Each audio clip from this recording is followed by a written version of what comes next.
Բարև ձեզ, ուղիղ եթերում Նոյան Տապանն է, հրատապ հարցեր հաղորդաշարի շրջանակներում այսօր զրուցելու եմ Հայաստանի ապագաղութացման համաշխարհային կազմակերպության խորհրդի անդամ քաղաքական գիտությունների դոկտոր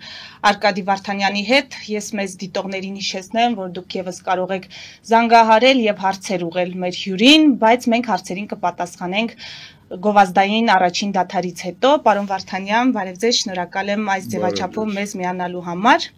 Ներքաղաքական զարգացումներից առաջ, որոնք բուռն են մեր երկրում, նախ անդրադառնանք Ալիևի այն հայտարարությանը, որ Բաքուն չեղարկել է Ադրբեջանի տարածքով Հայաստան բեռների տարանցման արգելքը եւ նման առաջին բեռը, որը կանցնի Ադրբեջանի տարածքով, լինելու է ղազախական հացահատիկը։ Դուք ինքնին այս փաստը ինչպես եք գնահատում եւ իշխանությունները նկատենք, որ սա արդեն իսկ ներկայացնում են որպես խաղաղության հաստատումը վկայող եւս մեկ փաստ։ Ես դրական եմ գնահատում այդ հանգամանքը, որովհետև տնտեսության զարգացման տեսանկյունից իհարկե որքան շատ ճանապարհներ բացվեն, այնքան ավելի լավ։ Բայց ես չէի ասի, որ դա խաղաղության երաշխիքներից մեկն է, որովհետև խաղաղությունը դեռ շատ հեռու է իմ կարծիքով։ Խաղաղության հասնելու համար մենք առաջին հերթին պետք է հաստատենք մեր ինքնիշխանությունը, կառուցենք նորմալ պետություն, պետականություն հաստատենք, երկիրը դարձնենք այսպես օրենքի գերակայության երկիր, ինչպիսիք են բոլոր ժողովրդավարական երկրները, այն ժամանակ նոր ավելի պարզ կլինի, թե ինչ հեռանկարներ են բացվում մեր առջև։ Բայց հիմա ես կարծում եմ, որ մենք ունենք առաջնային ավելի այսպես բարդ խնդիրներ, բախտորոշ խնդիրներ, որոնց լուծումից կախված է մեր ապագան, որոնց լուծումը կապահովի հստակ հեռանկարներ,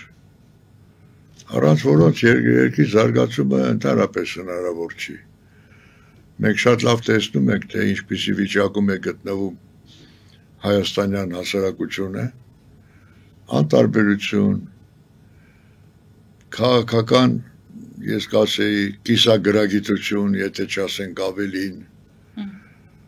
եւ այդ ամենը դարձել է այն փաստի հետևանքը, որը հնարավոր չէ շղթել։ Մենք սկսած 20 թվականից, 1920 թվականից, մինչ օրս, արդեն 105 տարի, գտնվում ենք Ռուսաստանի գաղութի կարգավիճակում։ Սա անժխտելի փաստ է։ Եվ քանի դեռ շարունակվում է այդ կարգավիճակը, խոսել որևէ այլ սկզբունքային հարցերի մասին եւ ենթադրել, որ այդ հարցերի լուծումը կապահովի մեր բարեկեցիկ ապագան, կարծում եմ լուրջ չի։ Ինչ քայլեր պետք է նախաձեռնվեն գործող իշխանությունների կողմից, որ դուք համարեք, պարոն Վարդանյան, որ Հայաստանը գնում է ապագաղութացման։ Ես կարծում եմ, որ իհարկե առաջին հերթին մենք պետք է մեր ուշադրությունը կենտրոնացնենք սպասվելիք հերթական ազգային ժողովի ընտրություններին, փորձենք համակենտրոնացնել այն քաղաքական ուժերը, որոնք առաջնորդվում են ազգակենտրոն գաղափարախոսությամբ, որոնց համար Հայաստանի ապագաղութացումը, ինքնիշխանության վերահաստատումը առաջնային խնդիր է։ Այսա է կարևորը այսօր, ես կարծում եմ, որովհետև եթե մենք հասնենք այդ նպատակին, ապա էապես կփոխվի նաև հասարակության տրամադրությունը, հասարակության մտածելակերպը։ Մենք տեսնում ենք, որ այսօր մեր հասարակությունը արդեն բավականին երկար տարիներ անտարբեր է դարձել ամեն ինչի նկատմամբ։ Գիտեք ինչ օրինակ բերեմ ձեզ։ Մի քանի շաբաթ առաջ դուք երևի կհիշեք, քաղաքական ուժերից մեկի նախաձեռնությամբ Գյումրիում տեղի ունեցավ մի այսպիսի չի ասի հանրահավաք, շատ քիչ մարդ էր մասնակցում, Ռուսաստանյան ռազմաբազայի դիմաց, 102-րդ ռազմաբազայի դիմաց, որտեղ ես ճիշտ ասած գյումրեցիներին ընդհանրապես չտեսա։ Այդտեղ հիմնականում գտնվում էին նախաձեռնողական այս խմբի մասնակիցները եւ Երևանից եկած մի քանի տասնյակ մարդիկ։ Այսինքն այնքան փոքր էր մարդկանց քանակը, որ տպավորություն էր ստեղծվում, որ այդ հարցը, այսինքն ռուսաստանյան բազայի վերացումը Հայաստանում ոչ մեկին չի հետաքրքրում։ Այնինչ դա շատ կարևոր հարց է, շատ կարևոր հարց է։ Դե մարդկանց մտքերում դեռ նստած է այդ կարծրատիպը, որ եթե բազան դուրս գա, թուրքերը կհարձակվեն մեր վրա եւ այդ հարձակումը կլինի Գյումրիի կողմից։ Հենց դա է մեր ողբերգությունը, որ մենք շարունակում ենք մնալ այդ հեքիաթների ազդեցության ներքո։ Ինչու հեքիաթներ, դուք բացառում եք, որ թուրքերը կցանկանան վերացնել Հայաստանը։ Լիովին բացառում եմ։ Նախ, որովհետև Թուրքիան ՆԱՏՕ-ի անդամ երկիր է, իսկ ՆԱՏՕ-ի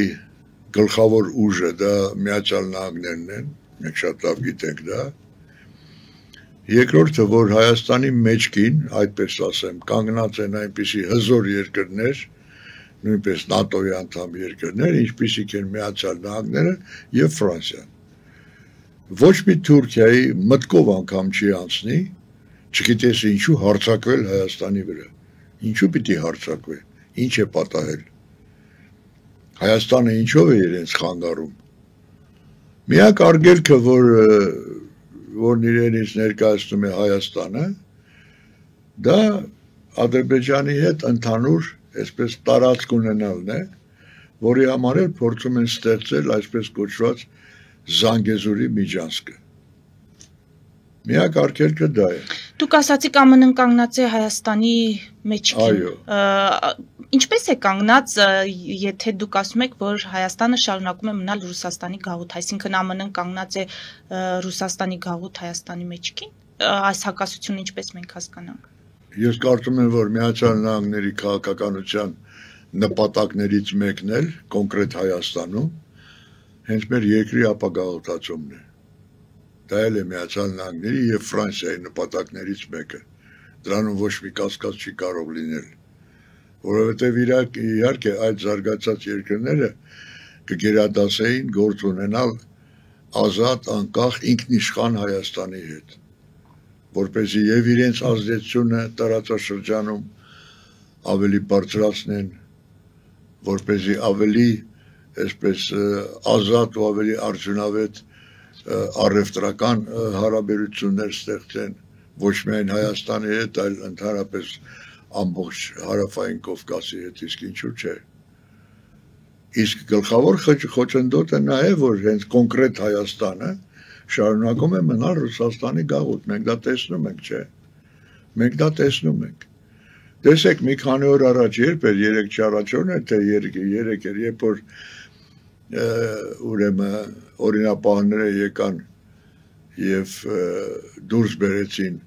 քաղաքապետարանի շենքից Վարդանի Ղուկասյանին, այնտեղ մարդիկ էին հավաքվել, ճիշտ այնքան էլ շատ չէին, բայց մի քանի տասնյակ մարդ այնտեղ կար, ովքեր եկել էին ի պաշտպանություն Վարդան Ղուկասյանի, որը իրենց կարծիքով ժողովրդավար այսպես սկզբունքներով ընտրված քաղաքապետ է դարձել։ Բայց այստեղ գիտեք ինչ, զավեշտը զավեշտի վրա է։ Ինչու՞։ Մենք չենք հիշում Վարդան Ղուկասյանի քաղաքապետ լինելու են առաջին իր կոդենցիան, այսպես ասած, չենք հիշում, ինչ էր կատարվում Գյումրիում, մեր հանրապետության երկրորդ քաղաքում, ինչպիսի այլանդակություններ էին կատարվում։ եւ այդ այլանդակությունների հեղինակը եւ այսպես նախաձեռնողը հենց այդ նույն Վարդան Ղուկասյանն էր։ Ինքը իր որդին, իր կապերը կրիմինալ աշխարհի հետ։ Հիմա պարոն Վարդանյան, քանի որ դուք սահուն անցաք ներքաղաքական զարգացումներին, այդ թվում Գյումրիում կատարվողին, ընդդիմությունը աղաղակում է, որ այս իշխանությունը նախընտրական այդ շրջանում քաղաքական հետապնդումներ եւ բռնաճնշումներ է իրականացնում բոլոր ընդդիմադիր գործիչների նկատմամբ, բոլոր հոգեվորականների նկատմամբ, փաստաբանների անգամ նկատմամբ, որոնք փորձում են ընդդիմանալ իշխանություններին կամ նրանց ապօրինությունները ըստ իրենց վերհանել։ Հիմա իշխանությունը կոնկրետ Գյումրիում կատարվածը ասում է օրինականության հաստատում է, ընդդիմությունն ասում է հետապնդումներ են, քաղաքական բռնաճնշումներ են։ Ես ճիշտ հասկացա, դուք եւս համարում եք, որ օրինականության հաստատման մենք ականատես եղանք։ Գիտեք ինչ, նախ ես պետք է ասեմ, որ ընդդիմություն որպես այսպիսին, պաշտոնական ընդդիմություն, Հայաստանում գոյություն չունի։ Բա ովքեր են այդ։ Այն ինչ մենք անվանում ենք ընդդիմություն, դա ռուսամետ ուժերն են, որոնք միմյանց հետ պայքարում են, թե ով ավելի այսպես բարձրաձայն, ավելի հստակ կհնչեցնի ուրեմն ռուսամետ քաղաքականության ուրեմն արմատավորումը Հայաստանում։ Սա է ընդդիմությունը։ Ընդդիմությունը որևէ այլ նպատակ չունի։ Եվ այստեղ ես չեմ կարծում, որ իշխանությունը, այսօրվա իշխանությունը, էապես տարբերվում է ընդդիմությունից։ Սա էլ նույնն է։ Սա էլ է նույնը։ Մենք հիշում ենք, չէ՞, պատմական, այդպես են կոչվում, պատմական օգոստոսի 8-ի հանդիպումից հետո Վաշինգտոնում, երբ որ Տրամփի ներկայությամբ ուրեմն հանդիպեցին Ալիևը եւ Փաշինյանը, մենք հիշում ենք, որ դրանից անմիջապես հետո Փաշինյանը մեկնեց Մոսկվա։ Ինչի համար։ Զեկուցելու համար, թե ինչպես է անցել այնտեղ հանդիպումը եւ ինչ փաստաթղթեր են ստորագրվել, այսինքն ոչ, բալանսավորելու իշխանությունն ասում է, մենք բալանսավորում ենք եւ մենք որևէ մեկ կողմին կամ աշխարհակաղակական բևեռին մեզ հետ թշնամացնելու խնդիր չունենք, մենք բոլորի հետ պետք է աշխատենք, առավել եւս Ռուսաստանի հետ, որը փաստաթղթերով մեր գործընկերն է, մեր դաշնակիցն է շարունակում մնալ, պարոն Վարդանյան։ Բալանսավորելը մեկ բան է,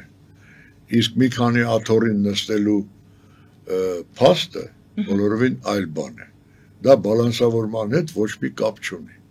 բացառապես ոչ մի կապ չունի։ Այդ համատեքստում ինձ շատ հետաքրքիր է, պարոն Վարդանյան, օրինակ Ադրբեջանը փորձում է նստել մի քանի աթոռի, դուք ինչ Ադրբեջանի կոնկրետ ուղղվածության մասով ինչ կարող եք ասել, կամ Թուրքիայի, մենք շատ ենք լսում մեր վերլուծական դաշտում, որ թուրքական դիվանագիտությունը դա շատ բարձր դիվանագիտություն է, նրանք կարողանում են բոլոր կողմերի հետ աշխատել, ճիշտ ժամանակին, ճիշտ պահին, ճիշտ կողմի հետ աշխատել եւ ստանալ այն, ինչ իրենք ցանկանում են։ Այո, դա այդպես է։ Հիմա Ադրբեջան եւ Թուրքիա, նրանց քաղաքականությունը եւս կանվանեք մի քանի աթոռի նստելու քաղաքականություն։ Ոչ։ Նրանց դիվանագիտությունը բավականին հստակ է։ Ինչու՞ Ալիևը եւ Պուտինի հետ է լավ հարաբերությունների մեջ եւ ԱՄՆ-ի հետ է Ով ասեց, որ Ալիևը Պուտինի հետ լավ հարաբերություններ։ Դուք նրանց գրկախառնությունը չեք տեսել։ Այս սկանդալային իրադարձություններ տեղի ունեցան։ Որից հետո գրկախառնվեցին եւ համբուրվեցին, պարոն Վարդանյան։ Հա, որից հետո գրկախառնվեցին եւ համբուրվեցին։ Դա թուրք-ադրբեջանական դիվանագիտության առանձնահատկություններից մեկն է։ Բայց ի տարբերություն Հայաստանի դիվանագիտությանը, որը որպես այսպիսին ես կարծում եմ ընդհանրապես գոյություն չունի, թուրք-ադրբեջանական դիվանագիտությունը միշտ նպատակաուղղված է եղել իրենց ազգային շահերի առաջխաղացման համար, առաջ տանելու համար։ Որն է Էրդողանի, այսպես ասենք, ամենամեծ երազանքը։ Նա չի թաքցնում, չէ, որ փորձում է ուրեմն վերակենդանացնել մեծ Թուրանը, այսինքն Թուրքիայի ազդեցությունը հասցնել մինչև Չինաստանի սահմանները։ Նա չի թաքցնում դա, չէ։ Եվ նպատակի համար ամեն ինչ անում է, այո։ Այո, ամբողջ Միջին Ասիան, Թաթարստանը, Բաշկորտոստանը, մինչև Յակուտիա, Այ այդպիսի Ես նկատում եմ, եթե մեր իշխանություններին պետք է որ Վաշինգտոնի հետ ձեռքբերված պայմանավորվածությունները իրականություն դառնան եւ Ռուսաստանը լինի կառուցողական այդ հարցում, այսինքն Ռուսաստանից եկող վտանգները մեղմելու համար Փաշինյանին պետք է որ գնալ Մոսկվա, ինչու չգնալ։ Ոչ, ես այդպես չեմ կարծում։ Գիտեք ինչ, Ռուսաստանի քաղաքականությունը ընդհանրապես կառուցողական անվանել հնարավոր չէ, որովհետև հիմա արդեն ամբողջ աշխարհն էլ դրա մեջ համոզվել է։ Մանավանդ 2022 թվականին սկսված այդ լայնածավալ պատերազմը, որը Ռուսաստանը նախաձեռնել է եւ արդեն 4-րդ տարին է համարյա ավարտվում է անցեկացնում Ուկրաինայի տարածքում, այդ մասին շատ լավ վկայում է, չէ՞։ Հիմա ինչ մենք դա կարող ենք համարել կառուցողական քաղաքականություն, եւ ինչ է, մենք Ռուսաստանի հետ այսօր, ինչպես դուք ասացիք, ցանկանում ենք շարունակել մեր հարաբերությունները, որպեսզի բալանսավորենք մեր քաղաքականությունը, վաղը մյուս օրը Ռուսաստանը պարտվելու է, դրա մեջ ոչ մի կասկած չկա։ Ռուսաստանը ճիշտ այնպես է պարտվելու, ինչպես ժամանակին սովետական միությունը պարտվեց Աֆղանստանում, հիշում եք, չէ՞, 10 տարվա պատերազմից հետո խայտառակ ձևով պարտվեցին ու ոնց որ գնացել են, այնպես էլ ջարդու կտոր եղած վերադարձան, որից հետո իմիջիալոց այդ պարտությունը եղավ նաև խորհրդային միության փլուզման հիմնական պատճառներից մեկը։ Ճիշտ նույն ճանապարհով այսօր շարժվում է Ռուսաստանը։ Հիմա շատ, այսպես գիտեք ինչ, առանձնահատուկ հեռատես չպետք է լինել, որպեսզի հասկանալ, որ մենք արդեն մեր քաղաքականությունը, Հայաստանի քաղաքականությունը, մեր ազգային քաղաքականությունը, պետք է կառուցենք հաշվի առնելով ամենամոտ ապագան։ Ես չեմ կարծում, որ ռուս-ուկրաինական պատերազմը հələ դեռ շատ երկար է տևելու, չեմ կարծում,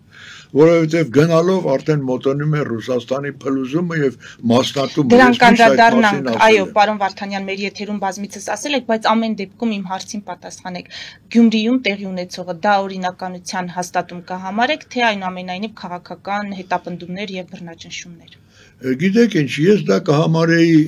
օրինականության հաստատում, եթե այդ օրինականությունը նպատակաուղղված լիներ հավասարապես բոլոր տեսակի կոռուպցիոն, ուրեմն այսպես փաստերի դեմ, որովհետև գիտեք ինչու եմ ես այդպես ասում։ Իսկ Երևանի քաղաքապետարանը ինչպես է աշխատում։ Երևանի քաղաքապետը հանցավոր արարքներում արարքներով չի առանձնացել, իրեն ցույց չի տվել, այնտեղ կոռուպցիա չկա, մեզ մոտ Երևան քաղաքում։ Կա իհարկե կա, ինչու չեն գալիս ձերբակալում, քաշ տալիս տանում, ինչու։ Այսինքն այստեղ գիտեք ինչ, ես ինչու եմ ասում,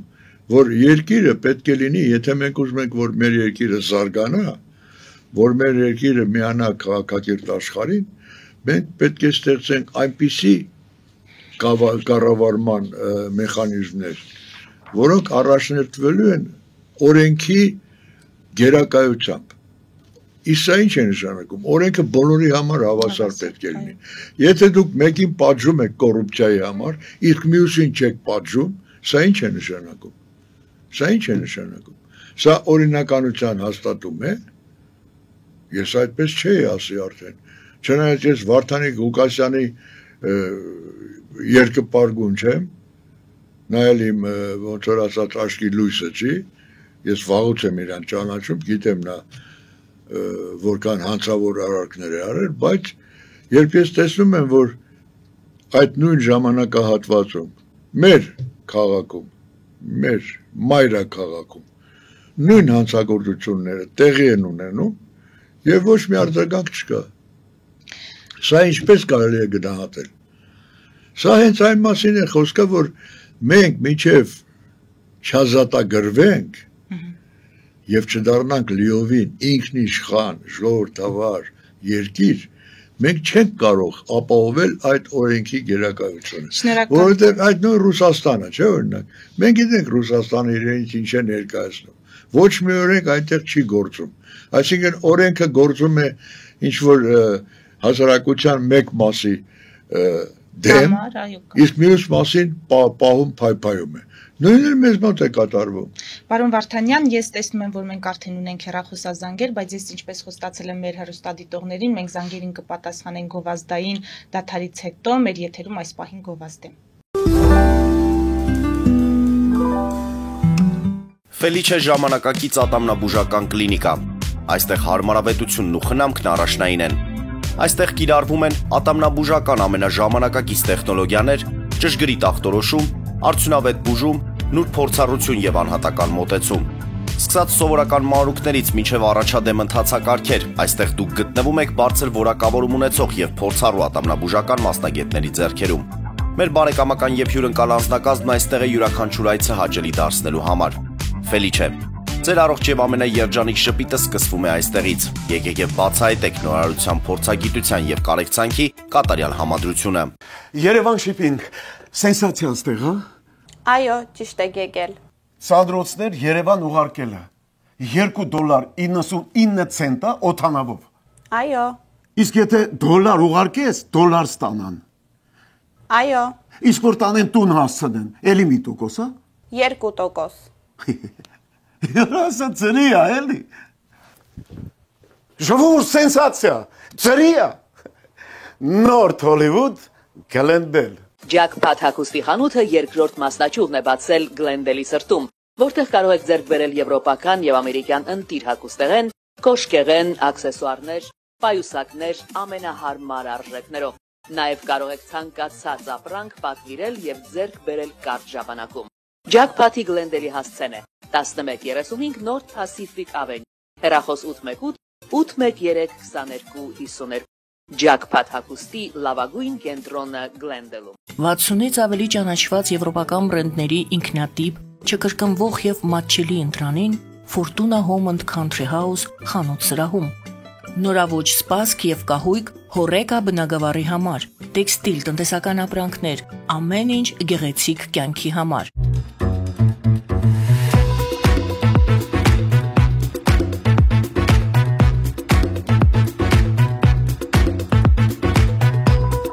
Արարատ ռեստորան, ընտանեկան եւ ընկերական ժամանցի լավագույն հասցե, սիրված արտիստներ, հյուրընկալ մթնոլորտ, հարուստ ճաշացան, անմահական խորտիկներ։ Արարատ ռեստորան, հասցեն անփոփոխ, սիրով սպասում ենք ձեզ։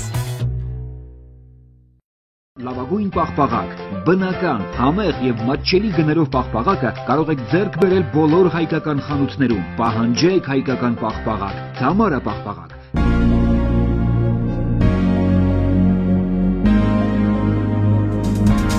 Տպագրեք ձեր գիրքը Նոյան տապան տպագրատանը, ինչպես նաև թերթեր, ամսագրեր, բուկլետներ եւ այլն։ Հասցեն քաղաք Երևան, Իսահակյան 28 առաջին հարկ։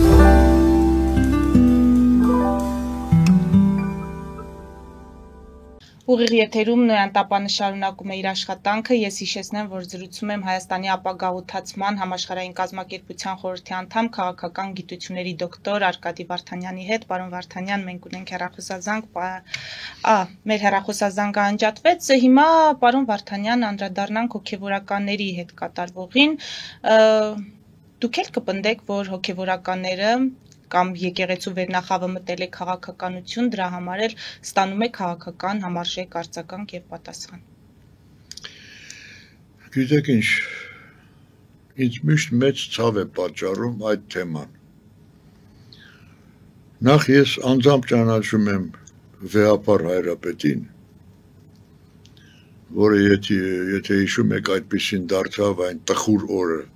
հոկտեմբերի 27-ին 1999 թվականի եւ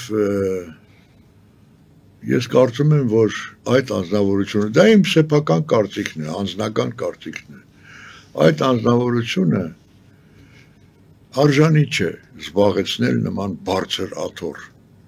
Ինչու՞։ Որովհետեւ մեր եկեղեցին, մեր եկեղեցու պատմությունը դա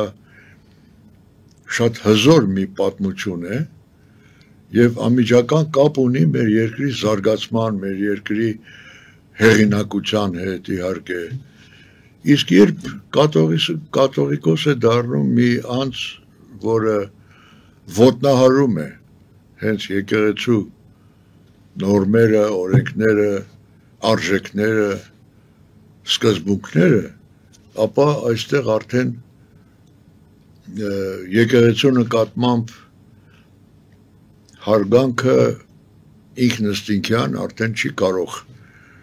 ավելանալ, այլ ընդհակառակը պակասում է Այդ կուսակրոնության ուխտի Եվ դրսումը քանի որ ինքն է ղեկավարում մեր եկեղեցին, այդպիսի անձնավորություն է ղեկավարում, ով ունի ընտանիք, ունի երեխա, ով զբաղվում է բիզնեսով, միշտ զբաղվել է եւ զբաղվում է բիզնեսով, ում եղբայրը հայտնի է շատ անբարոյական պահվածքով, ես նկատի ունեմ Եզրասին, դե ես չգիտեմ, ինչպես կարելի է հարգանքով վերաբերվել այդպիսի կառույցի նկատմամբ, որը գլխավորում է նման անձնավորություն։ Արդեն քանի տարի է անցել 99 թվականից, 26 տարի է Գարեգին երկրորդ կոչվածը վեհապար է։ Ես օրինակ իրեն անձամբ ճանաչելով եւ շատ լավ իմանալով բոլոր այն հանգամանքները, որոնց շնորհիվ ինքը դարձավ վեհապար, ես անձամբ եմ ծանոթ նրա հետ անցած ճանապարհի հետ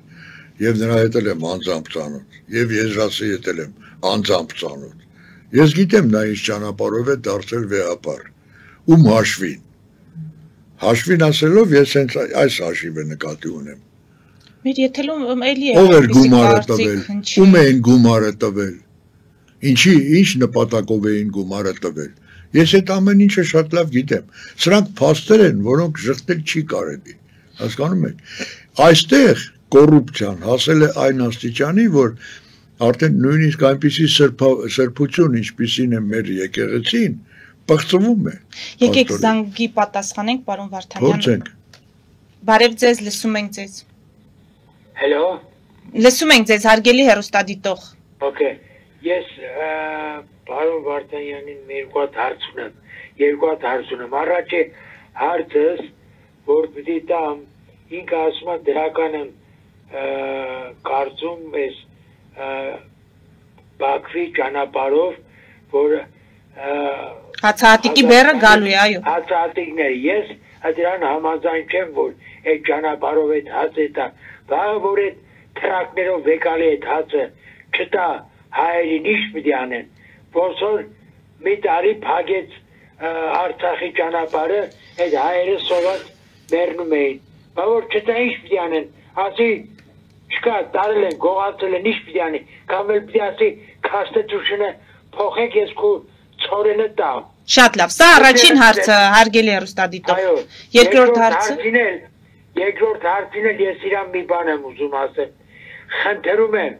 բոլոր այդ եկողներից, որ գալիս եք նոյտաբան, վեհապարի մի կպեք։ Բոլորդ էլ քրիստոնյա եք, բոլորդ էլ հավատում եք այդ եկեղեցուն, հավատում եք Էջմիածնի վանքին, էլ հերիքա, ամոթը եկողը քննադատում է։ Շատ լավ։ Ողը հավատակա մեր վեհապարն է։ Դացետ իցինավ։ Շատ լավ։ Շնորհակալ ենք, հարգելի հեռուստադիտող, շնորհակալ ենք։ Հերթով պատասխանեմ այդ երկու հարցերին։ Նախ առաջին հարցը։ Անկախ նրանից թե այդ ճանապարհով ծորեն է գալիս, թե ինչ է գալիս, դա ոչ մի նշանակություն չունի։ Ես ողջունում եմ այդ հանգամանքը որպես այսպիսին, այսինքն որպես ճանապարհ։ Եվ նորից եմ կրկնում, որքան շատ լինեն բաց ճանապարհները առևտրի համար, այնքան լավ տնտեսության զարգացման տեսանկյունից։ Դա մեկ, երկրորդը, ինչ վերաբերում է վեհապարին։ Դե գիտեք ինչ, մեզ մոտ արդեն 4-րդ իշխանավորն է, չէ, ղեկավարում երկիրը։ Առաջինը Լևոն Տեր-Պետրոսյանն էր, երկրորդը Ռոբերտ Քոչարյանը, երրորդը Սերժիկ Սարգսյանը, հիմա էլ Նիկոլ Փաշինյանը։ Հիմա այս մարդկանցից յուրաքանչյուրը շատ մեծ հետք է թողել մեր այս նորագույն պատմության ընթացքում, չէ՞։ Եվ ինչ է, անկախ նրանից թե մենք ինչպես ենք վերաբերվում այդ մարդկանցից յուրաքանչյուրին, մենք պետք է ողջունենք նրանց, մենք պետք է համակերպվենք այն անհաշվելի վնասների հետ, որոնք հասցրել են այդ անձնավորությունները, հա, թալանել են, կողոպտել են, բռնաբարել են, սպանել են, այդ ամենի հետ պիտի հաշտվենք, մենք հաշվի առնելով, որ դե այդ մարդը երկրի ղեկավարն է, էլի, մենք պետք է հարգենք երկրի ղեկավարին։ Այստեղ տարբերություն չկա եկեղեցու եւ պետության առումով։ Չէ, տարբերությունն է, որ այստեղ գիտեք ինչ, հեղինակությունը որպես այսպեսին, եթե հեղինակությունը հաստատվում է մարդու անցած օրինակ քաղաքական մաքուր հետագծով,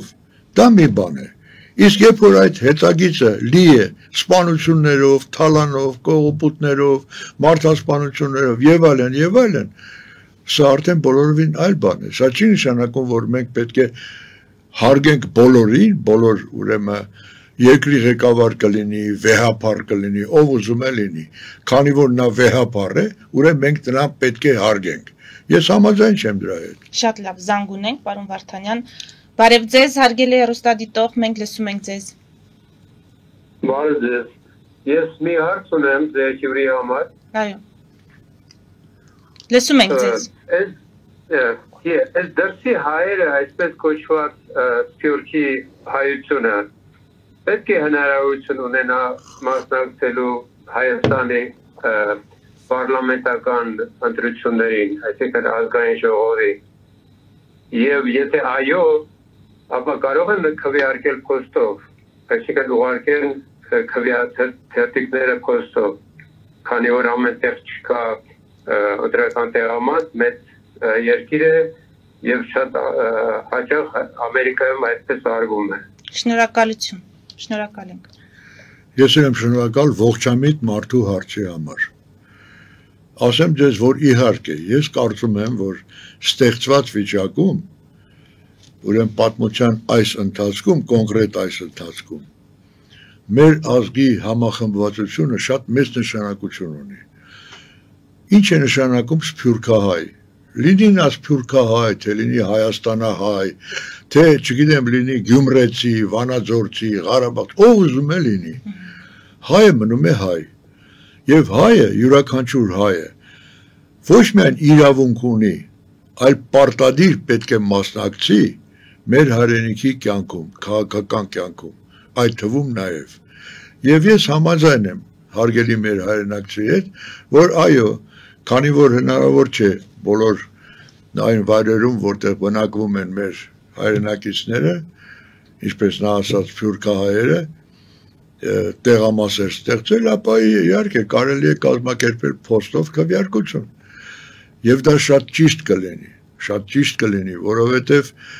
դա կարտոցոլի մեր ամբողջ ազգի վերաբերմունքը մեր ապագայի նկատմամբ, մեր հայրենիքի նկատմամբ, Հայաստանի նկատմամբ։ Իհարկե ես կողմնակից եմ, որ բոլոր ամբողջ հայությունը մասնակցի մեր քաղաքականությանը։ Եկեք զանգի պատասխանենք։ Բարև ձեզ, լսում ենք ձեզ։ Բարի երեկո։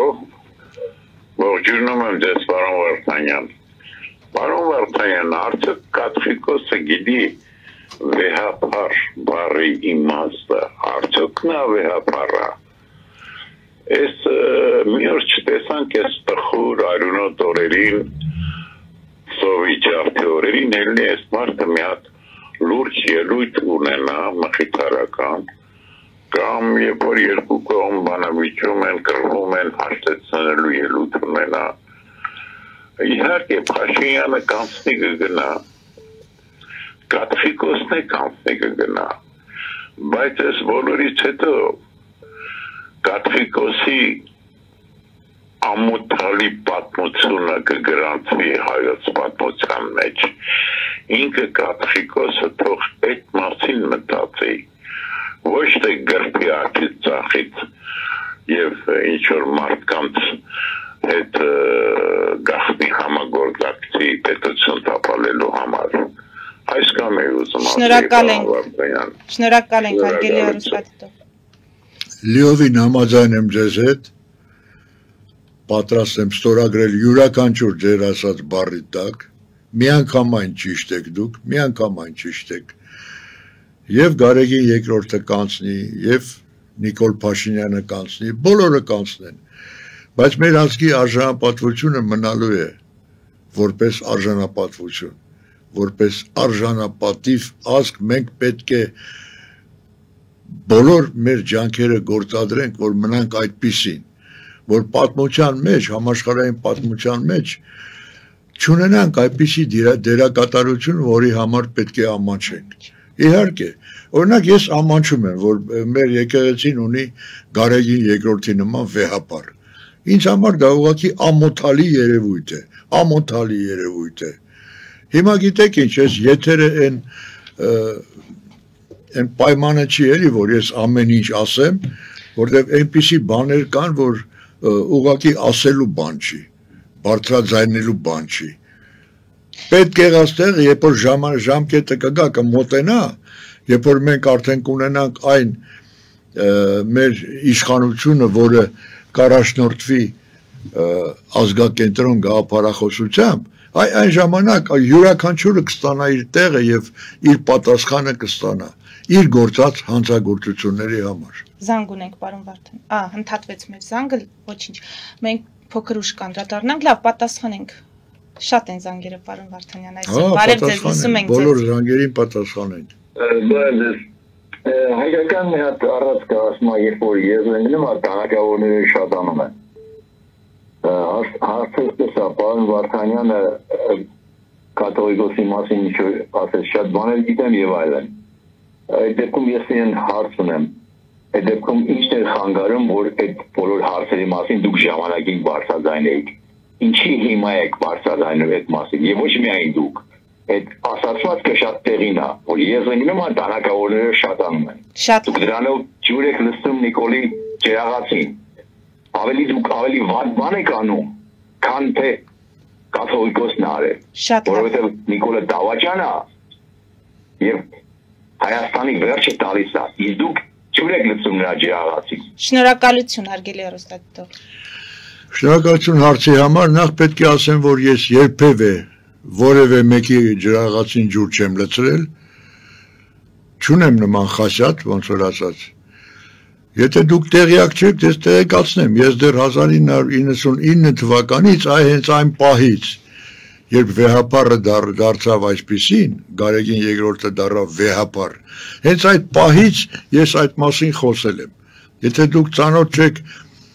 իմ վերաբերմունքին, ապա դա իմ մեղքը չի։ Եթե դուք ուշադիր հետևեք իմ հոդվածներին, իմ ելույթներին, իմ հարցազրույցներին, ապա դուք այնտեղ կգտնեք եւ ոչ մեկ անգամ, բազում անգամ ես բազում զրույցներում, հարցազրույցներում պատասխանելով մարդկանց հարցերին ես իմ կարծիքը միշտ էլ հայտնել եմ եւ չեմ թաքցրել։ Այնպես որ կներեք իհարկե, գուցե ես մի քիչ կոպիտ եմ պատասխանում, բայց ես էլ մարդ եմ, չէ, ես էլ այսպես ասած էմոցիաներ ունեմ, չեմ կարող զսպել։ Բարև ձեզ, հարգելի հեռուստադիտող, լսում ենք ձեզ։ Okay, բարև ձեզ, շնորհակալ եմ ձեր հյուրին, պարոն Վարդանյանին։ Ուրեմն ես պարոն Վարդանյանին համաձայն եմ, որ մենք պետք է Թրամփի ուղին մեզ առաջին հնարավորություն է տալիս, որ մեր խաղաղությունը պաշտպանի եւ ռազմական եւ տնտեսական։ Հիմա հարցրացին, ինչ վերաբերում է Տեր հայրին, ուրեմն մեր վեհապարին։ Երեք իշխանություններն էլ սկսած Փաշինյանից գիտեն, որ նա երեխաներ ունի, նա կոռուպցիան գործողություններ է կատարում, բայց երբ որ մենք ուզում ենք երոմիություն միանանք եւ այս դժվարությունների մեջ ամենապրդենք մեր վիճակը Ամերիկան Միացյալ Նահանգների հետ ինչպես ռազմական, ամեն տնտեսական, նա ռուսամետ բան է տանում, կողմն է անցկացնում, լրիվ ժողովուրդն էլ այդ կողմն է տանում։ Մենք պայքարում ենք, որ Ռուսաստան փրկենք Հայաստանը, այդ մուսուլմանական աշխարհից, թուրքերից, Ադրբեջանից, եւ Ռուսաստանը 100 տարի 70 տարի որպես ՍՍՄ անդամ 30 անգամ Ստացան մենք անկախություն օգտագործենք, դրա համար է դեմ ես եկել, ինգերը Բարսանյանն է, եթե լսում ասենց հարցում եմ, հիմա Փաշինյանը ուզում է գնա Եվրամիություն և Ամերիկայից միացնի, բայց Ռուսաստանի հետ նա չի կարա տնտեսության միջոցով մեր վարորդները, ապրանքները դրած 90 օրա դրել, ինչքան ցույցեր ու ինչեր այգնում, մարդիկ ապրանքնապսարումը տան գործ են մնացել։ Հարցը ո՞րն է։ Հարցը սեն է, որ հիմա Փաշինյանը ինչ կարա անի, ուզում է և Ռուսաստանի հետ բարեկամական, դրացիական վիճակ ունենա, որ տնտեսական ունա, և ուզում է արևմուտքի հետ զարգացնի, որ մեր պաշտպանությունը և անվտանգություն, այո։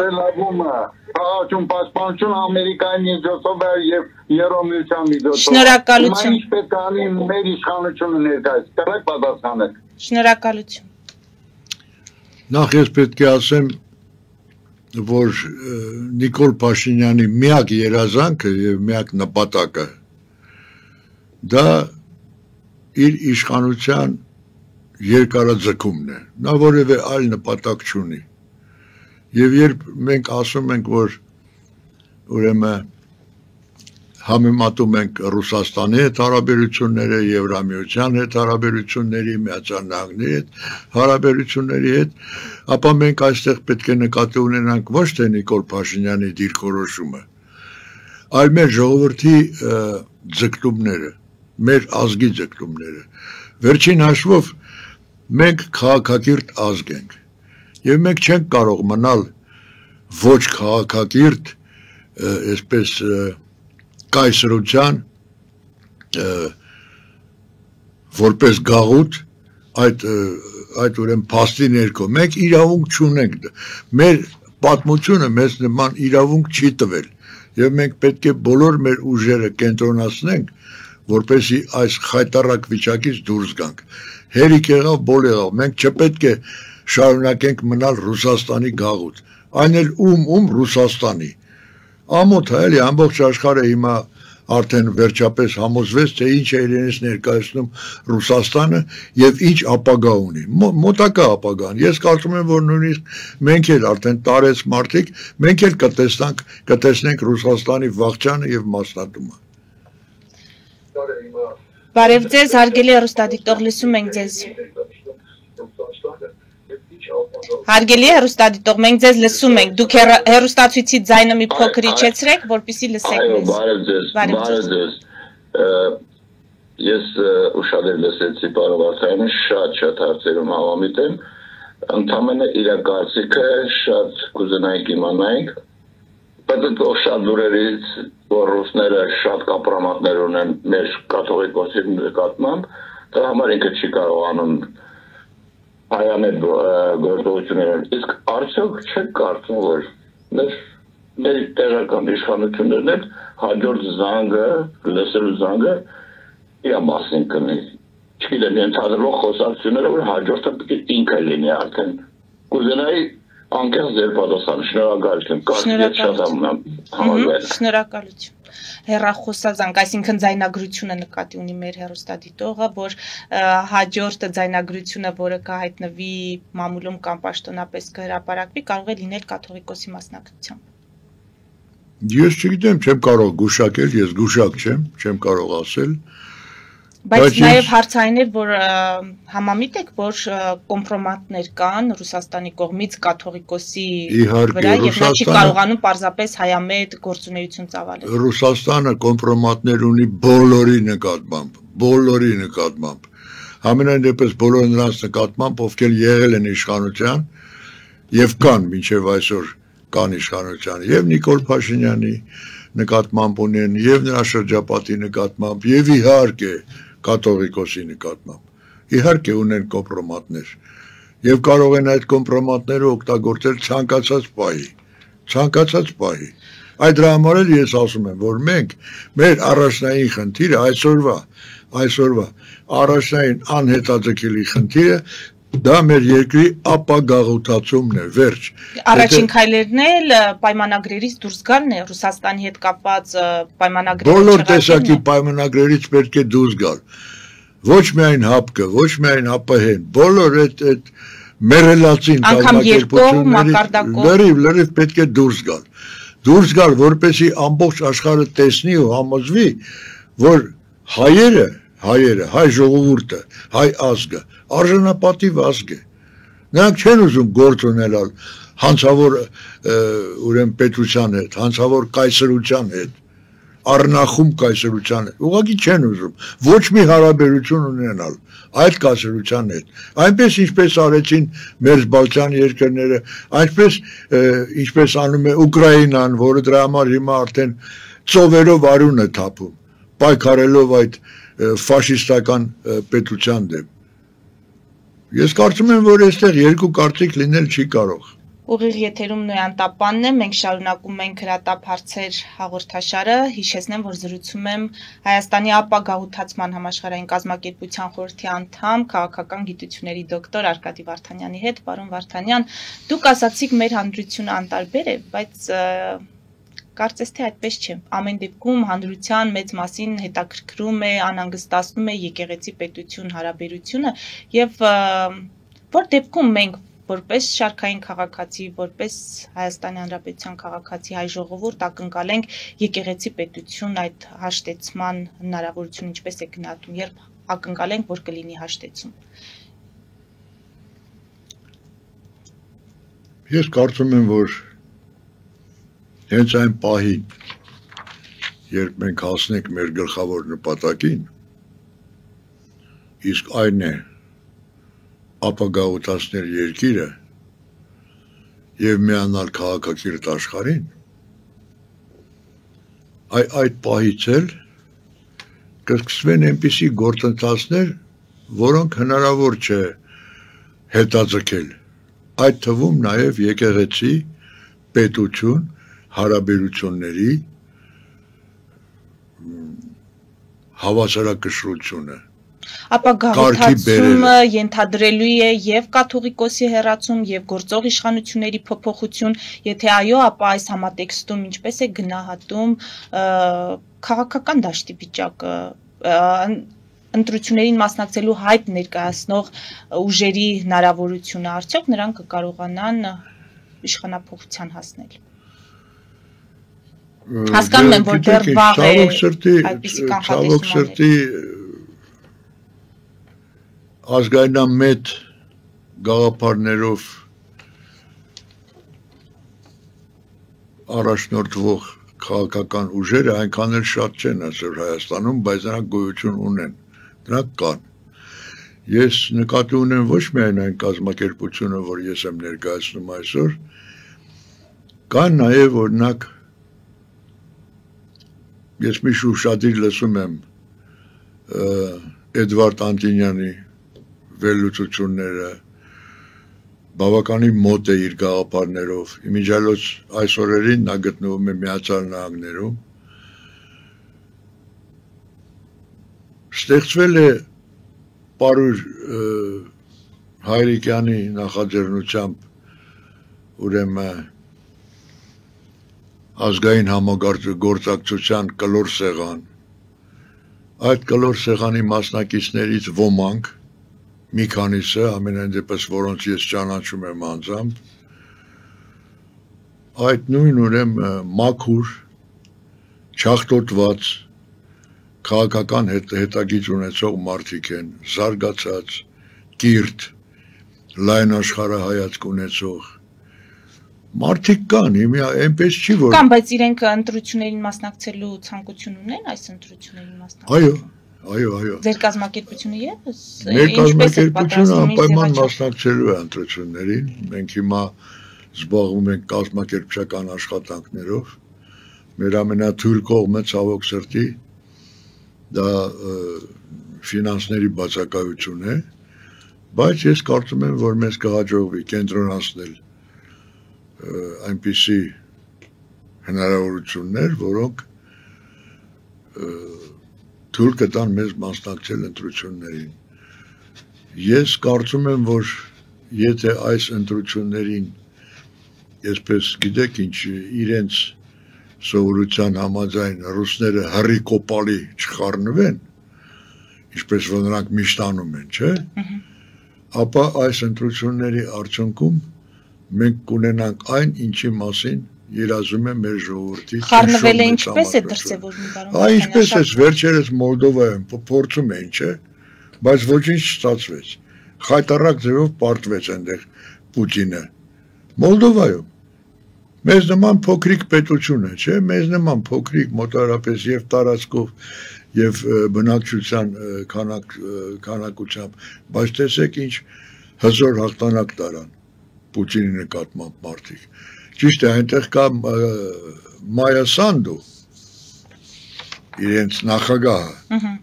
որը եվրոպական ձգտումներով այսպես առաջնորդվում է եվրոպական արժեքներով եւ սկզբունքներով, մեզ մոտ ցավոք նման ղեկավարություն չկա այսօր։ Բայց ես կարծում եմ, որ ժողովրդի ներուժը բավարար կլինի, ժողովրդի վճռականությունը, ժողովրդի պատրաստակամությունը։ Վերջին հաշվով մենք հայերս ախր գիտակից ժողովուրդ ենք, էլի։ Մենք հիմար ժողովուրդ չենք։ Երբեք չենք եղել հիմար։ Մենք այսպեսի երկար հազարամյակների ճանապարհ ենք անցել, որ մենք իրավունք չունենք, ուղղակի իրավունք չունենք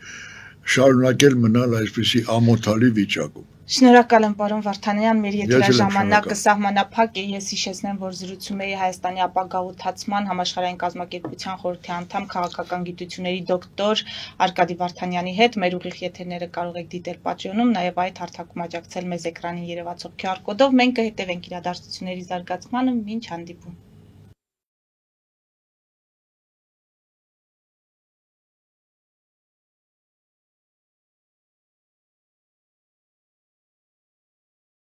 Thank you.